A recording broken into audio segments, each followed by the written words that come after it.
Bonjour Gabriel. Bonjour Jeanne, bonjour à tous et à toutes pour ce 14e Live Talk.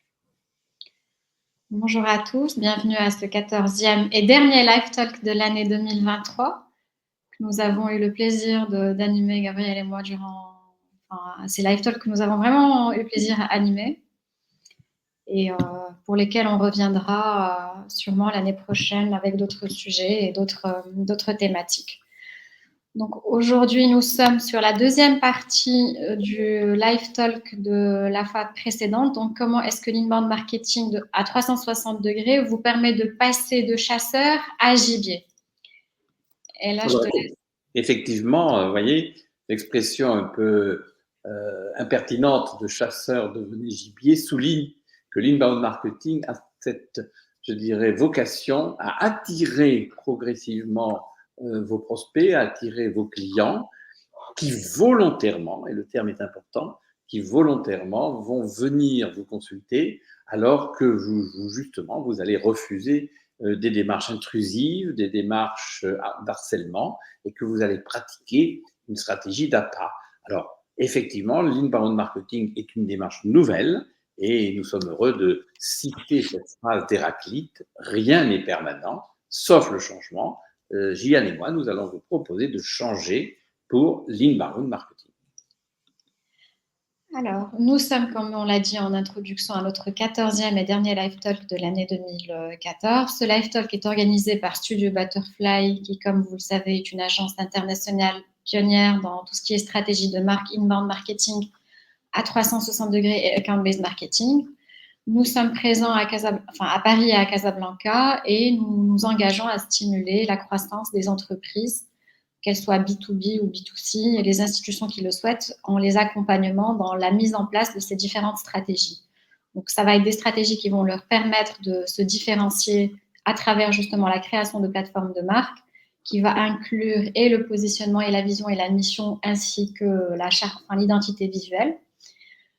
L'amélioration de la seconde stratégie sur laquelle on intervient, c'est l'inbound marketing à 360 degrés à travers l'amélioration de l'expérience client, justement qui se fait à partir de la création de contenus personnalisés, voire hyper personnalisés.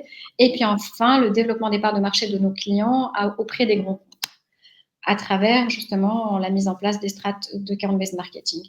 Et nous nous engageons en fait à accompagner, nous nous engageons dans le cadre de la mise en place, la création de ces stratégies-là, à mettre en place aussi des tableaux de bord d'indicateurs de performance qui nous permettent de mesurer au fil du temps la pertinence de nos actions et de pouvoir ajuster au fil du temps. Alors, le club Inbound Marketing ABM, car nous sommes peut-être une des rares agences, que ce soit à Casablanca ou à Paris, à imaginer, à raison, que l'inbound marketing, progressivement, se transforme en stratégie ABM, qui veut dire Account-Based Marketing, c'est-à-dire la gestion des grands comptes. Et notre spécialité, ou notre plus-value à Gian et à moi, au sein de nos deux agences respectives, c'est de pratiquer, je dirais, une démarche collective, c'est-à-dire de mettre le filet dans la mer pour ramasser le maximum de poissons, ça c'est l'inbound marketing, et puis quand on a trouvé un maximum de leads, comme vous verrez, un maximum de poissons, eh bien on sélectionne les plus gros poissons, et ça devient de la BM, c'est-à-dire la gestion des grands comptes. Alors je trouve que c'est très intéressant d'être expert dans les deux stratégies, car on maîtrise ainsi la démarche de communication pour la rendre la plus personnalisée possible. Et puis c'est complémentaire en fait comme démarche quand on passe de l'inbound marketing au account. Donc durant ce live talk, aujourd'hui, nous allons vous proposer les 5 autres différentes lois de l'inbound marketing pour être différents. Et donc ces 5 lois sont la data. Donc il va falloir collecter de la data quand on est dans la mise en œuvre de stratégies d'inbound marketing à 360 degrés. Il faut pratiquer l'innovation. Il faut devenir une star sur les réseaux sociaux, professionnels ou public. Et il faut marier le marketing et les sales. Et puis, il faut organiser des formations. Alors, je dirais justement que vous voyez, ces 5 nouvelles lois, enfin, qui suivent les 5 premières lois que vous avez vu lors de notre précédent webinaire, montre et souligne la hiérarchisation des fonctions et la hiérarchisation des objectifs. Sans data, vous ne pouvez rien faire. Sans innovation, votre image de marque va s'étioler. Ensuite, le PDG porte en lui l'identité de marque et il y a sur les réseaux sociaux une démarche qui rend et qui doit rendre tout dirigeant une star. Et puis, de plus en plus, on ne peut dissocier le marketing des sales.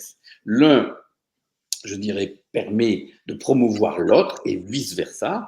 Et enfin, pour montrer votre compétence, votre expertise, votre unicité, associez votre société à un département de formation, interne ou externe, qui montre, qui souligne évidemment votre rôle d'expert dans le domaine qui est le vôtre. Donc, vous voyez que ces 10 lois, et là ce sont les 5 dernières, ont un objectif vraiment commun, être différents.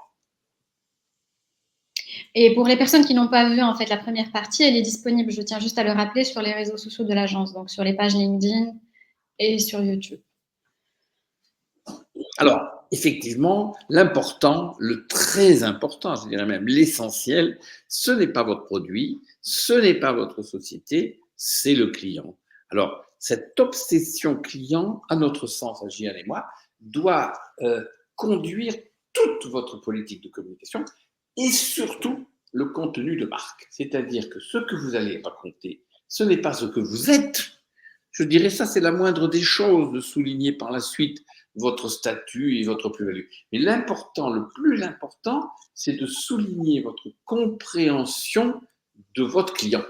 Et si le client s'aperçoit que vous connaissez ses problèmes, ses points de douleur, ses envies, ses désirs, ses besoins, il aura tendance à vouloir vous consulter. Absolument. Donc, on change de paradigme, en fait. On n'est plus orienté marque et produit. On se concentre essentiellement sur le client, sur ses points de douleur, pour pouvoir lui proposer une expérience personnalisée et pouvoir le garder tout au long, enfin, élargir, en fait, ou prolonger le durée du cycle de vie du client au sein de l'entreprise. Donc, première loi, c'est la data. La data, c'est extrêmement important. Pourquoi? Parce que ça permet d'abord, de créer, de personnaliser l'expérience client. Plus on en sait sur le client, plus on peut lui proposer une expérience qui va être personnalisée. Donc, en fonction de ses points de douleur, en fonction de son parcours omnicanal, donc sur les points de contact physiques ou digitaux. Ça permet à l'entreprise ou la marque de prendre des décisions qui vont être informées plutôt que de les prendre en faisant plusieurs hypothèses. Et puis, ça permet aussi d'améliorer la qualité des services et des produits qui sont proposés par la marque. Et donc, pour ce faire, il y a plusieurs méthodes qu'on utilise pour faire de l'extraction de la data. Alors, une de ces méthodes, vous allez le voir, c'est à la fois ou l'IA, on y reviendra, l'intelligence artificielle, ou aujourd'hui, tous les outils qui sont souvent en relation avec LinkedIn. C'est-à-dire qu'il y a des outils logiciels qui vous permettent d'extraire, justement, comme on dit, la data, par différentes méthodes. L'une qui est la plus intéressante, et nous verrons, ça sera Wallaxy. Donc, souvenez-vous de ce nom, parce que ça permet de demander à LinkedIn de sérier, je dirais, les cibles intéressantes. Et quand vous avez les cibles intéressantes, vous pouvez, je dirais, en les personnalisant, leur adresser un message pertinent. Alors voilà un exemple d'une société dans le domaine de l'industrialisation. Alors, il faut aussi savoir que vous pouvez au départ faire manuellement le comptage des personnes. Il ne s'agit pas uniquement d'entrer dans une démarche financière ou dans une démarche de comptabilité qui a un prix. Au départ, comme ici dans ce cas de cette société, eh bien, nous avions recherché 529 contacts, je dirais, gratuits, puisque c'était des responsables informatiques DSI, et c'est grâce à l'intérêt manuel de rechercher la 4600 contacts ou 529 contacts qu'a démarré le comptage de la data. Voilà. Alors, de la même manière, c'est vraiment un triptyque gagnant. Et là, je vous invite à vous y pencher. Pour faire des emailing personnalisés. Vous voyez, du style, si on voulait m'écrire à moi, bonjour Gabriel, nous savons que vous êtes le PDG d'une agence conseil en communication. Donc, pour arriver à ce point de personnalisation, vous pouvez commencer par louer le logiciel Phantom Buster qui vous donne des adresses email, mais vous savez bien qu'aujourd'hui, il y a beaucoup, beaucoup de gens qui, exprès pour ne pas être ennuyeux, donnent des noms d'adresses perso. Ensuite, vous pouvez, avec ces adresses perso, et grâce à Drop Contact, eh bien, trouver des adresses pro. Ah, c'est quand même plus intéressant parce que dans une adresse pro, vous avez le droit d'envoyer des messages commerciaux.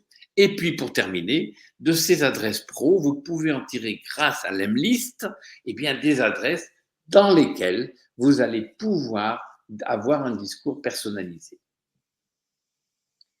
Voilà. Donc voilà, Xi, on en a parlé tout à l'heure. Donc, tout à fait. Voilà, ça permet de rechercher des leads de manière automatique à travers LinkedIn. Et donc là, on utilise les filtres qu'on a sur LinkedIn. Donc on fait de la segmentation et on choisit la typologie d'entreprises qu'on a envie de garder, de retenir. On envoie des scénarios, par exemple, de 3 messages successifs pour entrer en contact avec les prospects. Et puis ensuite, on fait du suivi et de l'analyse de leads sur LinkedIn. Donc voilà pour ce qui est de la data. Maintenant, la 7e loi, c'est l'innovation. L'innovation, il faut absolument la pratiquer quand on a cette philosophie en fait de marketing orienté client et qu'on n'est plus dans le marketing intrusif, mais dans le marketing qui va faire en sorte de faire venir à nous les clients plutôt que d'aller les matraquer un peu avec des messages publicitaires. Il faut penser toujours à l'innovation. Et cette innovation, vous pouvez bien sûr la retrouver dans un livre mythique qui a été écrit par un Américain qui est professeur à Harvard, Chan Kim, et qui a écrit un livre avec d'ailleurs une assistante, et souvent on oublie le nom de l'assistante, et je l'ai oublié, mais c'est Chan Kim qui obtient toute la lumière, et il a écrit The Blue Ocean Strategy, la stratégie de l'océan bleu, qui est un superbe bouquin qui illustre les voies de recherche de l'innovation. Alors, Shankin a imaginé 6 voies de recherche de l'innovation. Là, on vous en présente une, la première. Comment on peut aller plus loin avec une prestation. Donc, quand on est par exemple un cinéma, eh bien, pour pouvoir élargir les prestations, gagner plus d'argent, avoir une offre beaucoup plus approfondie, eh bien, grâce à l'océan bleu, le patron du cinéma a dit, tiens, si j'explorais des services complémentaires, eh bien, il a trouvé un service qui est une nurserie. Ça permet à la fois de vendre la prestation de la nurserie et d'avoir davantage de clients au cinéma, parce que les parents, pouvant mettre leurs enfants dans la nurserie, sont libres ensuite d'aller au cinéma. Donc ça, c'est une des premières pistes, si ce n'est la première, de Shan Kim. Alors, avec Gian, montrer qu'on est aussi très créatif, nous avons imaginé une 7e piste. On l'appelait piste 2, mais en fait, c'est la piste numéro 7, c'est-à-dire qu'on a élargi notre réflexion. Et quelle est la piste? C'est adopter le principe à pas, avec ce mot volontairement ambigu, c'est-à-dire il y a la pas, et puis ici c'est A et A. Avant, pendant, après. Alors pourquoi je dis ça? C'est que pour élargir l'offre d'une société, il est bon de partir de ce qu'elle fait et puis de voir si on ne peut pas proposer des prestations avant la prestation, je dirais, prioritaire, et pendant, puis après. Un exemple, dans le cadre ici, c'est la société Dormal qui recherche à faire payer des débiteurs, qui font du recouvrement de créances. Eh bien, nous leur avons proposé d'avoir, avant le recouvrement de créances, un département de recherche commerciale. Pendant la période durant laquelle il y a cette recherche d'argent, de faire un département d'analyse financière de cette société. Et puis ensuite, après, eh bien, de faire en sorte de maintenir la relation commerciale entre le débiteur et le créancier, mais pour la maintenir, de montrer l'intérêt, la valeur de la société là, qui est justement en cause ou qui propose ces 3 prestations. Eh bien, Dorman, aujourd'hui, a une offre élargie Et ainsi, les sociétés prennent à la fois la première prestation, la deuxième et la troisième, ou bien ils choisissent. Eh bien, cette démarche APA est une source évidente de revenus. Et en fait, c'est une démarche, enfin, que ça soit la première piste ou celle-ci, ce sont des choses qu'on peut imaginer dans différents secteurs d'activité. Tout à fait. Ça peut être dans les secteurs, enfin, vraiment, ça peut aller dans toutes les industries, mais l'idée, c'est de vraiment faire, en fait, réfléchir les personnes qui travaillent Et, dans et, et un exemple récent pour nous, par exemple, c'est un restaurant. Nous organisons la communication pour un grand restaurant. Et bien, nous avons imaginé qu'est-ce que peut faire ce restaurant avant que les gens aillent déjeuner ou dîner. Donc, il peut y avoir un récital, il peut y avoir un apéritif culturel. Il y a pendant le déjeuner, bon. Et puis après, il peut y avoir aussi des rencontres, du networking, des relations commerciales. Et donc, vous voyez que ce restaurant a élargi ses prestations grâce à cette démarche APA. Voilà. Et ça permet de générer des ressources naturellement financières supplémentaires. Évidemment. Voilà. Donc, 8e loi, c'est voilà, une star, tu deviendras. Bon, on sait que quand on est dirigeant d'une entreprise, il y a des rangs à tenir, il y a un rôle de leadership à tenir, et donc pour le tenir, pour parler de ça, enfin, quand on lance une stratégie, on a besoin de fédérer les gens autour, que ce soit en interne ou en externe, et donc il faut exprimer, il faut prendre des prises de parole pour justement se positionner à l'intérieur et à l'extérieur, et voilà, communiquer autour des stratégies de l'entreprise, des différenciations justement, de l'expérience client, comment est-ce qu'on fait, comment est-ce qu'on investit pour l'améliorer et tout. Alors, évidemment, Gian, avec beaucoup de gentillesse et beaucoup d'amabilité, a bien voulu mettre en avant ma page, la page que j'ai sur le profil LinkedIn. Et ce que je veux surtout dire, que ce soit pour ma page ou pour des pages d'autres responsables de société, ce qui est important, ce que Gian a dit, c'est de montrer par cette page-là la différence. Montrer notre différence ou de montrer votre différence. Et vous voyez que dans la page LinkedIn de Gabriel Shapiro, on a d'abord mis l'accent sur un des livres que j'ai écrit, qui a été célébré à Paris, puisqu'il a obtenu le prix du meilleur livre de marketing en 2017 ou 2018. Et donc, vous voyez, c'est une différence. Là, on a mis l'inbound marketing au quotidien. Et cette différence a été accentuée par les propos que vous pourrez lire si vous allez sur LinkedIn, parce que notre ADN à Gian et à moi, c'est effectivement l'inbound marketing. Et donc, si vous avez, et je vous conseille de l'avoir, de mettre l'accent sur le profil, votre profil sur LinkedIn, mettez l'accent sur votre différence. Absolument. Donc, on peut aller sur les profils LinkedIn, sur le B2C ou même le B2B. Des fois, on ne peut pas avoir porté la même parole sur d'autres réseaux sociaux comme Facebook, comme Instagram, comme TikTok. En tout cas, là où notre audience est présente en tant que marque. Donc, nous, par exemple, nous sommes présents effectivement sur LinkedIn. On partage aussi nos live talks sur les réseaux sociaux comme Instagram pour être plus proche des jeunes aussi et des moins jeunes. Nous sommes sur YouTube aussi. Enfin, voilà. Donc, on passe le message sur les différents points de contact et on affirme notre différence, comme l'a dit si bien Gabriel tout à l'heure. Alors, vous voyez ici aussi un de nos grands succès à Gian et à moi-même, à nos sociétés, c'est que je pense que nous avons innové dans la communication pour promouvoir des pièces de théâtre. Avant, et je sais, c'est l'habitude, les théâtres, en général, quand ils ont une pièce, ils font une affiche. Bon, ils mettent l'affiche un peu partout, ou alors ils le mettent, moi je vois à Paris, ils le mettent dans le métro, ou alors dans des affichages officiels. Eh bien, avec Gian, nous avons imaginé une stratégie complète sur le plan digital des relations presse et des relations publiques pour une pièce qui s'appelle Vœux de jeune fille, qui a été écrite par le Molière polonais et qui, en ce moment, est jouée à Paris. Eh bien, nous avons justement mis en avant les différents acteurs. Nous avons fait de ces acteurs des véritables stars et grâce à LinkedIn, qui est un réseau social assez inattendu pour une pièce de théâtre. Ça a eu un tel succès que c'était complet depuis le début de l'entrée de cette pièce et nous allons bien sûr la poursuivre et nous sommes très agréablement surpris que toutes ces actions de stratégie digitale ont permis à cette pièce d'avoir, je dirais aujourd'hui, un parcours extrêmement positif. Et il y a eu aussi des échos dans la presse qui ont été extrêmement positifs, justement grâce à cette communication digitale qui a été déployée. Tout à fait. Donc, sur des sites comme Sortir à Paris, je pense, il me semble de mémoire, et puis d'autres.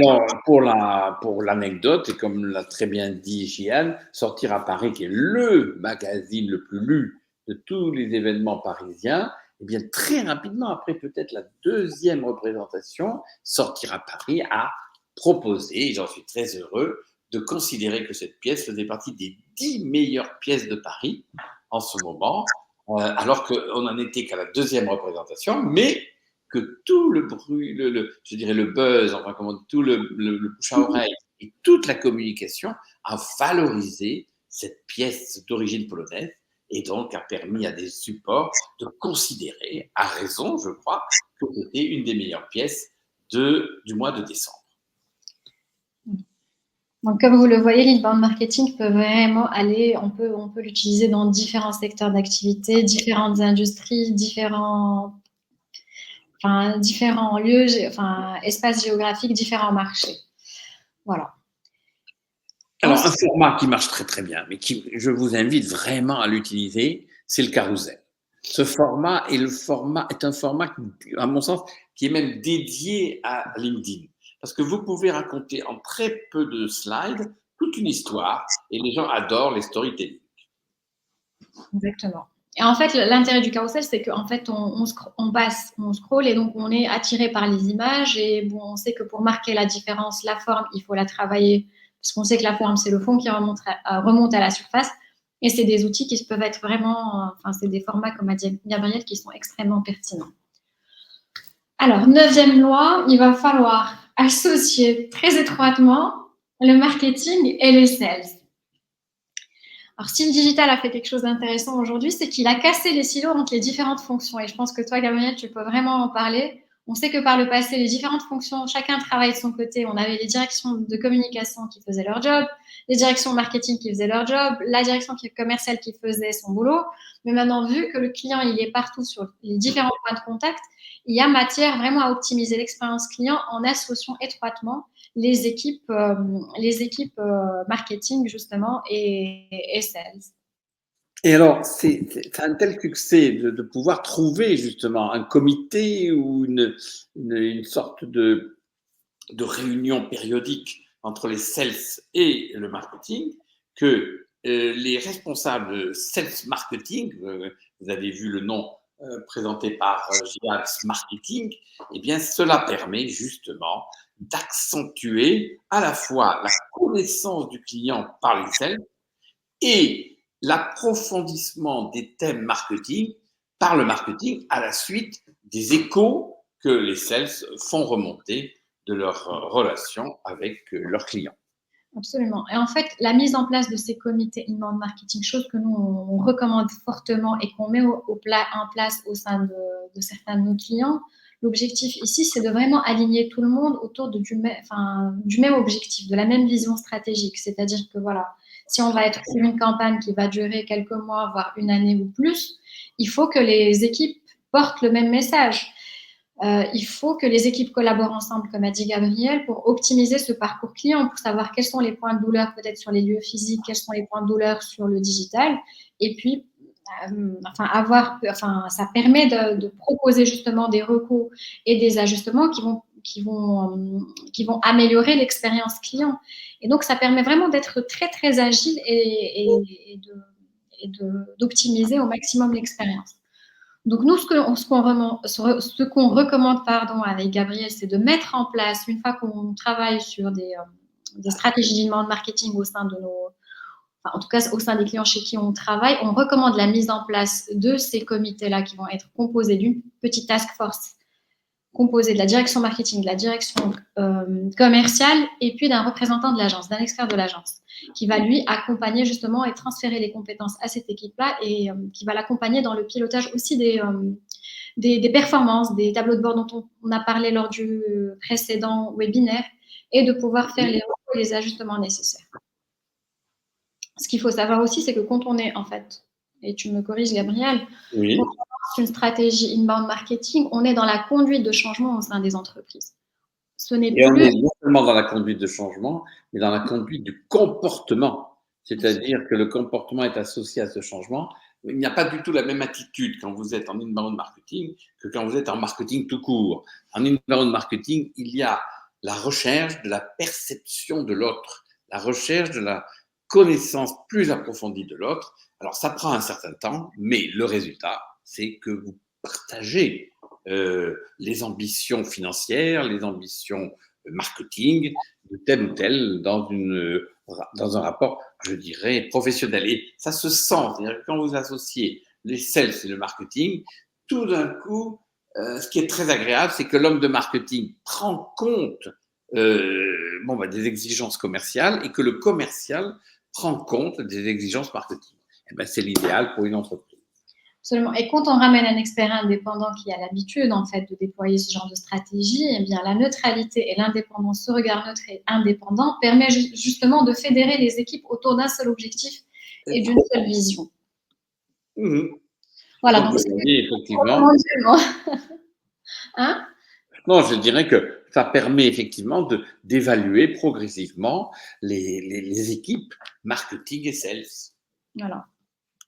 Et puis de les faire monter en compétences aussi, hein, comme on a dit. Exactement.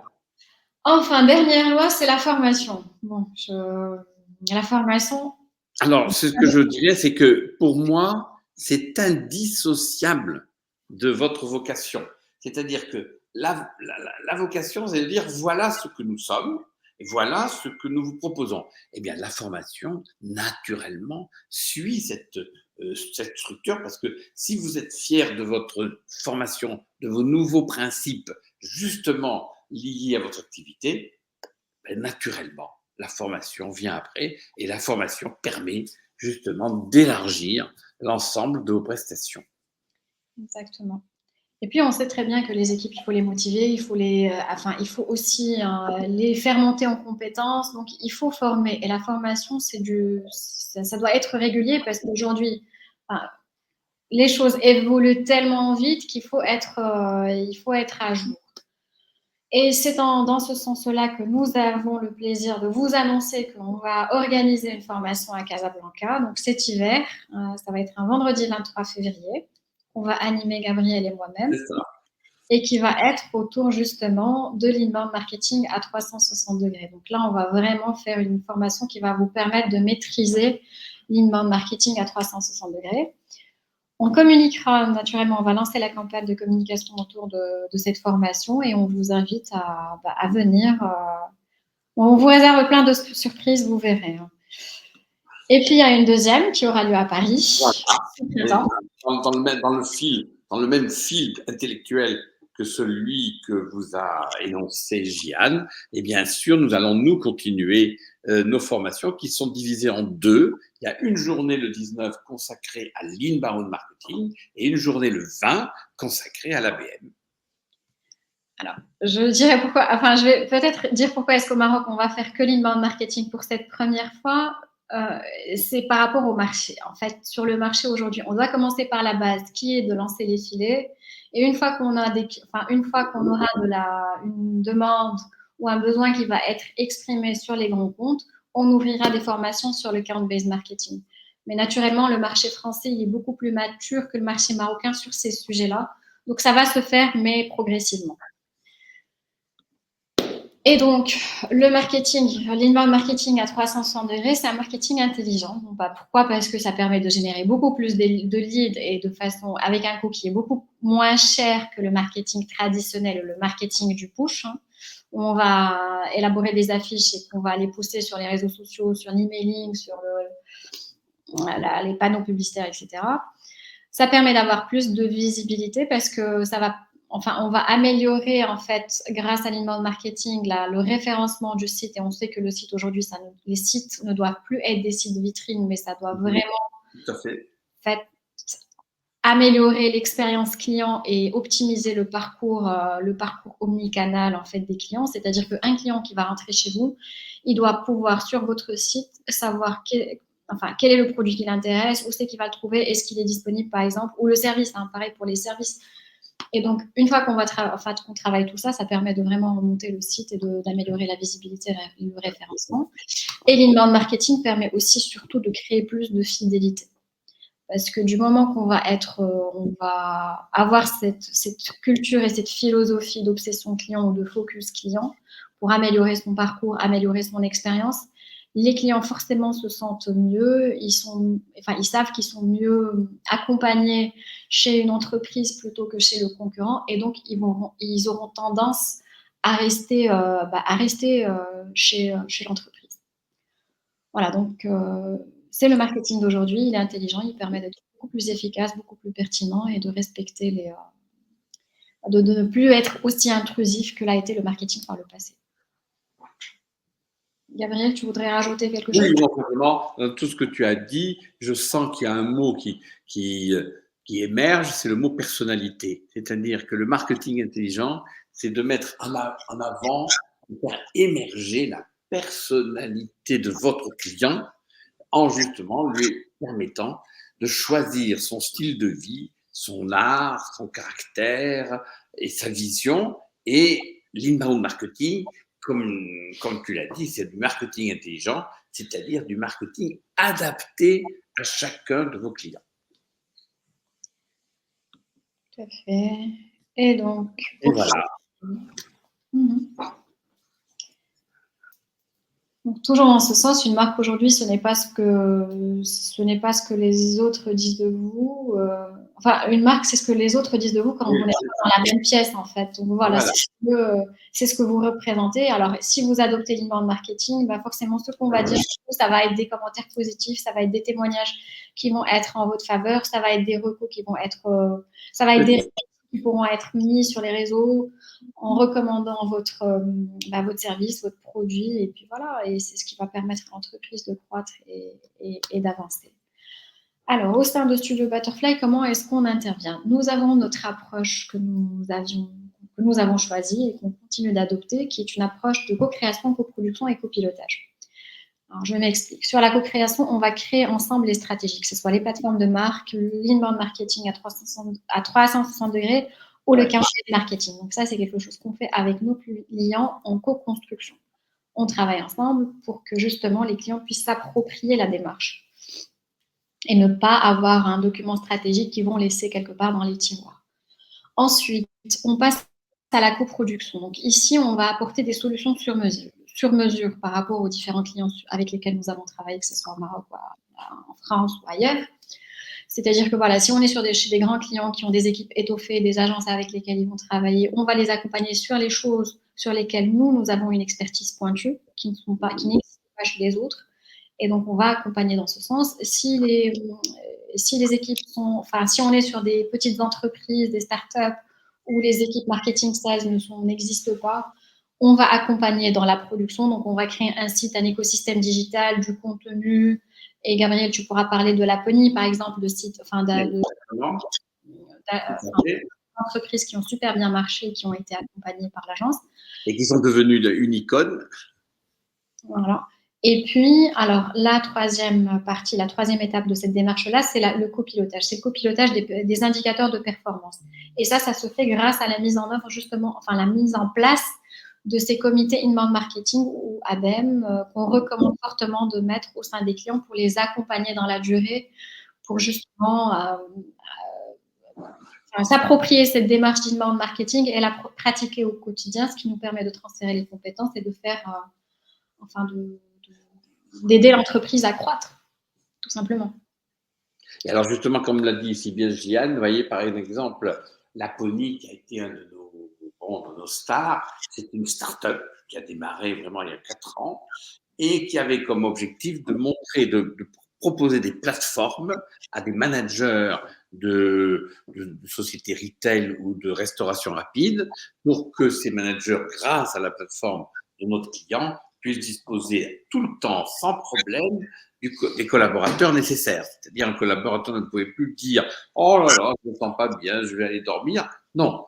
Et si par exemple un tel collaborateur prenait l'initiative de ne pas venir le matin, par exemple, eh bien, le manager peut appeler cette plateforme pour avoir un remplaçant. Et ça a tellement bien marché, il y a tellement eu de demandes de managers vis-à-vis de leurs collaborateurs ou collaborateurs extérieurs que la société s'est vendue dans une très grosse société pour faire cette fonction, mais elle y a perdu son indépendance vu le succès commercial que cela représentait. Mais c'est ce qui permet en fait aux startups. On fera sûrement encore des live talks sur les startups pour parler de la particularité et du potentiel de croissance qu'elles ont et comment est-ce que le marketing et l'inbound marketing et les stratégies de marque peuvent vraiment accompagner cette croissance qui peut aller du simple voire au triple et plus quand le porteur de projet est un leader. Un bon leader. Donc voilà, une main toute seule ne peut applaudir. C'est ce proverbe marocain qui nous parle un peu, enfin un peu beaucoup. Pour moi, il est universel. Hein. C'est un proverbe qui dépasse l'origine marocaine de son invention. Voilà, donc en fait, l'idée, c'est que voilà, quand on n'a pas les ressources en interne, on peut aller solliciter des entreprises et des agences de conseil en inbound marketing, des agences qui ont des expertises pointues pour se faire accompagner, pour qu'elles aident les équipes, en tout cas l'entreprise à prospérer et à croître dans cet univers digital aujourd'hui, où les choses vont très très vite. Et oui. Voilà, donc merci à toi Gabriel pour ce live. Merci beaucoup, merci Jeanne, merci à tous et nous sommes là pour répondre à vos questions.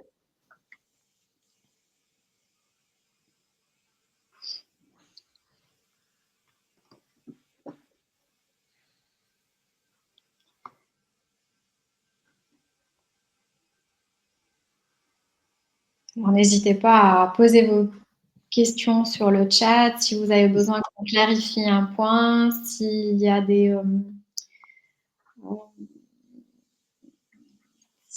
questions autres que vous voudriez aborder, n'hésitez pas. Et entre-temps, Gabriel, est-ce que toi, tu souhaiterais ajouter quelque chose par rapport à ce qu'on a dit?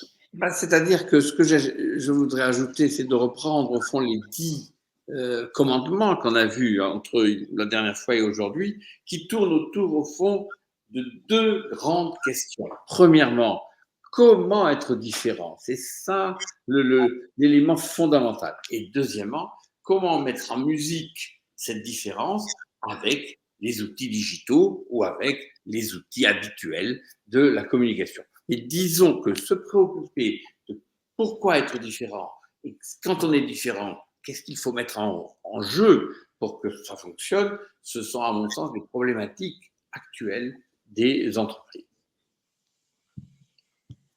Ouais. Bon, écoute, s'il n'y a pas de questions, si on n'a pas de questions, on est...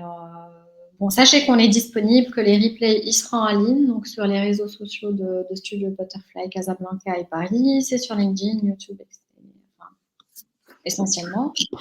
Voilà.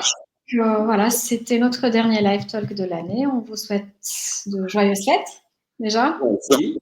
Je souhaite de très très belles fêtes à tout le monde, à tous ceux qui sont présents et aux autres, pour fêter bientôt l'année 2024.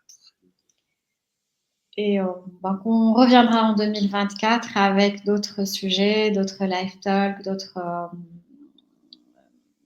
idées justement pour pouvoir vous accompagner dans vos réflexions en lien avec le marketing, la marque et les ventes. Voilà, donc très belle année à tout le monde. Merci beaucoup Gabriel à toi pour cette année, pour tout ce qu'on a fait ensemble. Merci Jeanne pour tout ce qu'on a fait ensemble. Et puis, on se dit à l'année prochaine. À l'année prochaine. Merci à tous. À très bientôt.